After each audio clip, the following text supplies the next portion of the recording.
If you've been a photographer any amount of time, whether this is the very first photography YouTube video you've ever seen or the millionth, I can guarantee that you've heard the old adage, gear doesn't matter. And they're right. Or are they? There are a ton of photographers across the world shooting all kinds of things on all kinds of different equipment, so there's obviously evidence of camera gear not being as important as others would have you believe. You've got sports photographers shooting on 10-year-old DSLRs, wedding photographers shooting with a single lens all day, filmmakers creating insanely beautiful shots with iPhones, the list goes on and on. So, in a sense, gear doesn't matter. But I'm here today to tell you that in a much different and much more realistic sense, gear absolutely does matter way more than you might have been led to believe. But don't worry, I'm not here to sell you anything or even influence you to buy the exact same camera setup that I have. No, none of that. Quite the opposite. I want to tell you not about how more gear will make you a better photographer, but how the right gear will make you a better photographer.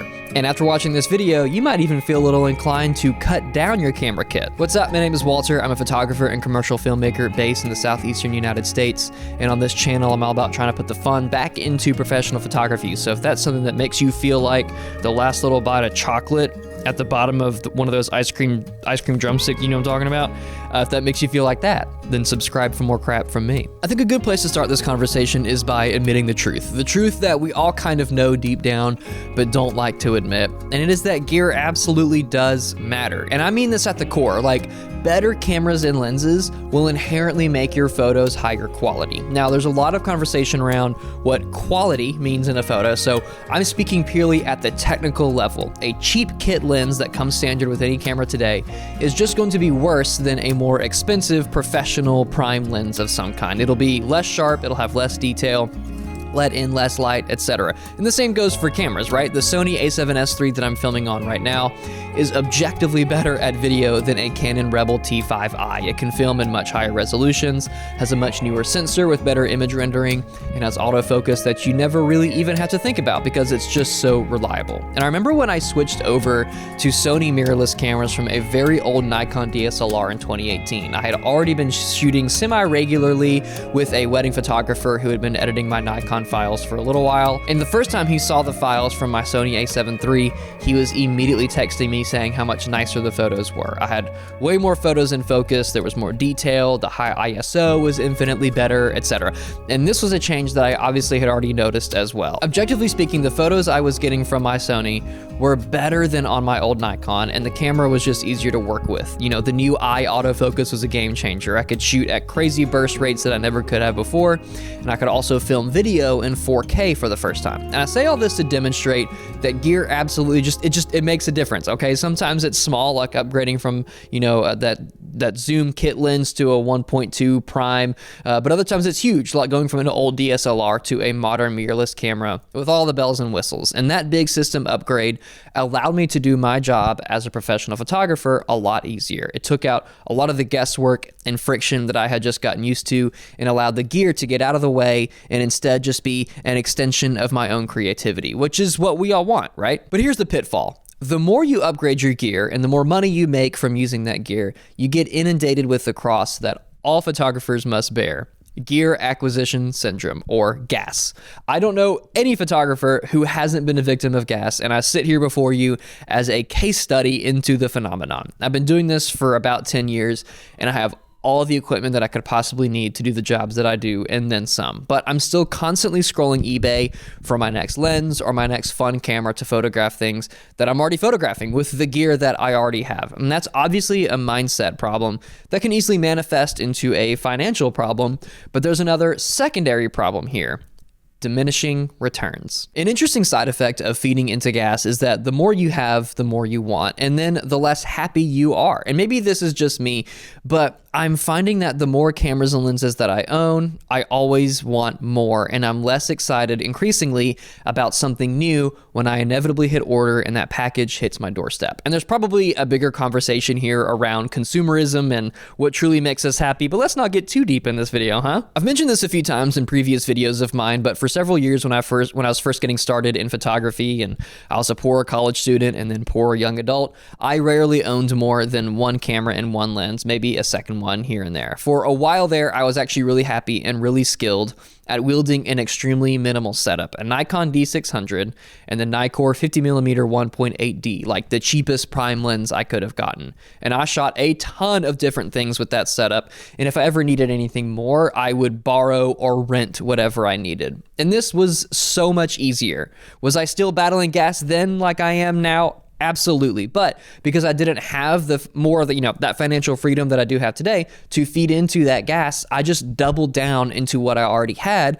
And not only did I make it work, but I made it work well, and I was happy about it. I was proud of what I was able to do with so little, especially when I saw other older and more financially free photographers make, if I'm being honest, some pretty lackluster photos with 10 times the amount of gear that I had.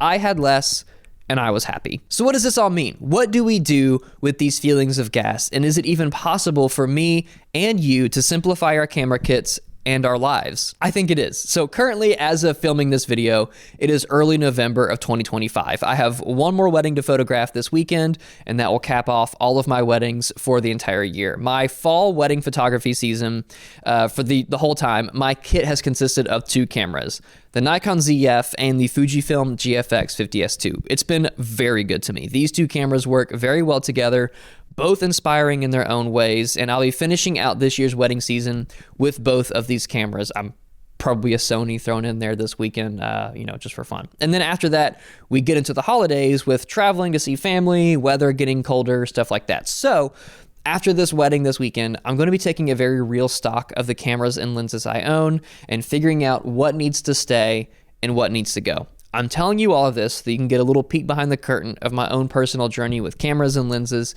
so that you may hopefully relate to at least some of that. So let's talk about all this for a quick minute. I absolutely love wedding photography, and I'm always wanting to shoot more weddings. It's very life-giving to me. It's very inspirational to me. I love it, okay? And I also do some family photography, some portraits every now and then, etc. But none of that is my full-time job. It is all my side business. I have a full-time job. I'm a video director at a marketing agency where I do a decent amount of photography as well. And we have a full Sony camera kit for all of that. I don't need my Fuji.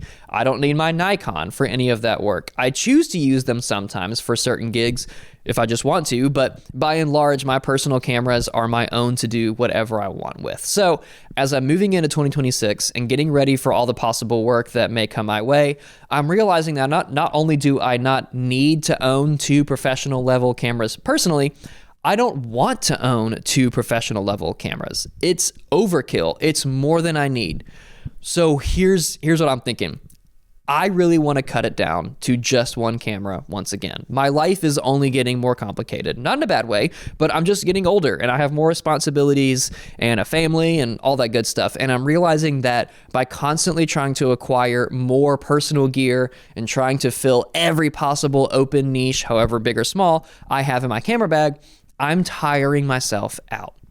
I'm heaping more decisions onto myself in a time in my life where I'm already having to constantly make decisions every day. So in an effort to cut down on decision making, gear acquisition syndrome, and just having unused gear always sitting around, I think it's time to minimize. Because yes, gear matters, but it matters very differently to each individual photographer based on their real needs. And for me right now, the more gear I have, the more it's actually holding me back. And I think it's time for me to focus not on having the most gear for the most optimization for all the gigs and shoots that I have, but instead focus on having the right gear and nothing more. So the question you may be asking is, which camera am I keeping and what am I getting rid of? Well, all the Sony stuff is obviously staying because we use that for a ton of our video work, and I don't even technically own it. I'm a steward of it. So between the Fuji GFX and the Nikon ZF, both great cameras, both special to me, but it's time to be a big boy and let one go so I can focus on what really matters to me in my own photography. And so right now, I've had to make the decision at this exact moment in time on this day, I would probably be getting rid of the Nikon ZF. It's a great camera. It's gotten a lot of use out of me this year and taken some very special photos, both of my family and other people's families. But I don't need it. I need 1 camera, and the Fujifilm GFX is just better for me right now. I have fallen in love with the Mamiya lenses that I've been adapting to it, and I just prefer Fujifilm's colors and image rendering over the Nikon. I don't need or even really want autofocus for most of what I shoot, and if I ever do, then I have easy access to this Sony a7 IV that's way more capable than I'll ever truly need. And I've debated on whether or not I should replace the Nikon ZF with something else, something even smaller and lighter, and certainly not for professional use. Something that's more travel friendly, but still good, like high quality, takes good photos that I'm happy about. And I've been considering the Fujifilm X-E2 just to stay entirely in the Fujifilm family, but I don't know yet. I'm not in a rush to get anything else right now at all. And honestly, I kind of just want to stick with the 50S2 for a while and just really lean into all that it has to offer. I may even just pick up an autofocus lens to go along with it, like, maybe the 63mm 2.8, just to see how that does and if it could fit into the workflow. I'm not sure yet,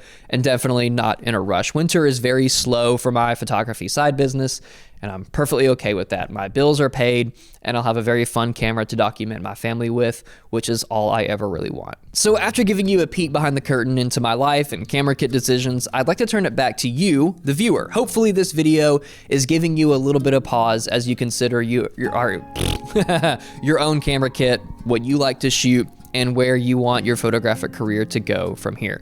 If you're a professional like me and you rely on your camera kit to make you money, I'd really encourage you to take an honest stock of what you currently own and regularly use. If you're a sports and wildlife photographer, you almost certainly need that big long telephoto lens and a camera body with a high burst rate. If you're a travel photographer, you probably need to keep your kit really light and portable. Maybe you shoot, real estate or architecture or something, and you need a really high quality wide angle lens to keep your clients happy. I don't know. Maybe you're a little more like me and you do photo or video work professionally at a job or your own business that you run, but you also really value documenting your own life and family in your own way with your own camera kit. What does that kit look like? Are you using the same cameras and lenses that you use for client work? If so, and if you like that and it brings you joy, by all means, carry on. But maybe you really value a minimal kit because it takes the guesswork out of decisions you have to make whenever you pick up your camera bag. Maybe you need to make fewer decisions so you can focus on just shooting and being present with whoever is in your life and whatever is going on right in front of you. And I think that's where I'm at right now. Because I often think about Walter from 8-9 years ago, the young adult trying to figure out his career path and what kind of life and family that he wants in the next 10 years. He was happy with the very little camera gear that he had because he had what he needed and nothing more. Gear mattered to young Walter, but only to the extent that the gear he had worked for him and what he was shooting. And the Walter today, the slightly older Walter, would very much like to capture once again that feeling of excitement, the creative challenge that is having just one camera and one lens. Well, as much as I would like to only have one lens, that's probably a little too limiting for me today. So how about this? The creative challenge of one camera and like 2 to 3 lenses. That feels like a good bridge from past to present. I script out all of my videos. I've come to really enjoy the writing process as just one part of the, whole video creating process here, as it often leads me in some sort of self-discovery. And this video is a prime example of that. I started writing this script with the intention of discussing different genres of photography and how having the right gear for each particular genre can really help photographers in those genres. And that's a video that I probably still want to make at some point. But as I was writing this video, something happened that often happens to me when I write. My writing is mostly like stream of consciousness, just trusting my brain to formulate some kind of cohesive thought while still allowing it to take charge and not try to force myself into the original idea that I had. If the final product is wildly different from that original idea, so be it. That's clearly what I wanted to be talking about anyway. So this video has been very interesting for me because before I started writing, I had zero intention of cutting down my camera kit. It wasn't something I had thought about at all. But as I was writing down my thoughts about gear acquisition syndrome, gosh, there's a reason we call it GAS. Gear acquisition syndrome is kind of a tongue twister. Anyway, I found myself really considering what was causing it for me. What was causing GAS for me? And plain and simple, it was consumerism. I just wanted more. I kept wanting more, but I don't need more. And deep down, once I dig like deeper than my surface level consumerism, I don't actually want more stuff. I want more meaning, more intentionality. I want more challenges. I want more friction, because not once in my career have I ever grown professionally or creatively without challenges and friction. So this is me coming to terms with my gas and consumerism and taking steps to fight it. I'm cutting things down to what I need and what I actually love, and what's getting cut is just the fluff. I'm being honest with myself, and it feels good. So what do you think of all that? Do you have the right gear for you? If you're being honest with yourself, do you have more than you need? Or maybe you're the opposite. Maybe you've recognized that some of the, your old or low powered gear is holding you back a bit, and it's time to upgrade or add some things that will help you be better at your craft and get more and better clients. That's extremely valid as well. I've been there a few times in my career, and I've never regretted any of those decisions to upgrade things. But as long as you're being honest with yourself and taking real stock of what you really need and, what brings you joy, that's all that matters when it comes to this larger conversation of gas and consumerism.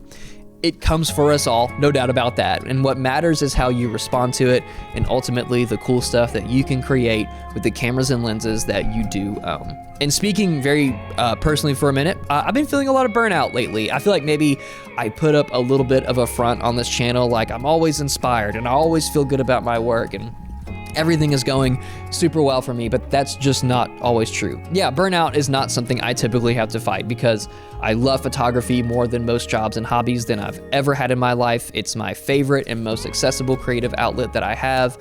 But because I also do it for a living, it can be draining sometimes. And lately I've been feeling that, really heavily. And I want to keep creating. I want to keep taking photos and making these YouTube videos, but all of that can still feel like work a lot of the time. I guess I don't know exactly why I'm telling you this right now, but I feel like I've built up a sort of community here on this channel, and I felt very encouraged by some of the repeat viewers and commenters that I've interacted with here. So I guess I just want to say thank you for your continued support. It's been really life-giving to read your kind comments and encouragements, because it's those votes of confidence that can often give me that little boost throughout my day as I try to navigate all that I have going on. So if that's you, thank you. Thank you for being here. Anyway, I'd love to hear your thoughts about any and everything I talked about in this video. I do my best to respond to all comments in due time and keep those conversations going, because I love talking shop. Obviously, that's why I started this whole YouTube channel in the first place.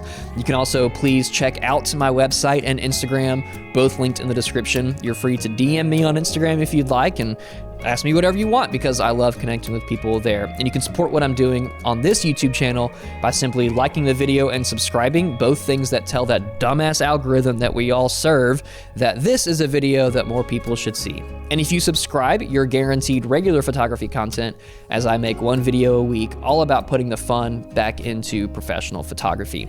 And you can support me even further by checking out my Fujifilm preset pack, again with the link in the description.